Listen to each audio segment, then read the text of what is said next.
నిన్న నేను మా అర్చన ఇద్దరం నించొని ఇక్కడ మందార పూల గురించి చెప్పిన తర్వాత దాంట్లో చాలామంది కామెంట్స్లో ఏంటండి ఇంట్లో తమలపాకు చెట్టు పెట్టుకున్నారు, పెట్టుకోకూడదంట కదా, పెట్టుకోకూడదు అని చెప్పి కామెంట్ రాశారు. మా ఇంట్లో గత 10 సంవత్సరాలుగా తమలపాకు చెట్టు ఉందండి. ఇది ఒకటే కాదు, ఇక్కడొకటి రండి, ఇక్కడొకటి, ఇక్కడొకటి, బయట కూడా ఒక చెట్టు ఉంది. 4 చెట్లు ఉన్నాయి. తమలపాకు చెట్టు పెట్టుకోవడం వల్ల ఇంట్లో చక్కగా పాజిటివ్ ఎనర్జీని స్ప్రెడ్ చేస్తుంది.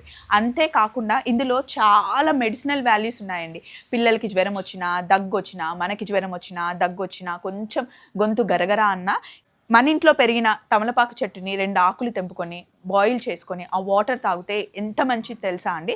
తమలపాకు చెట్టు పెట్టుకోకూడదు, ఉండకూడదు అని ఎవరైనా చెప్తే నమ్మకండి.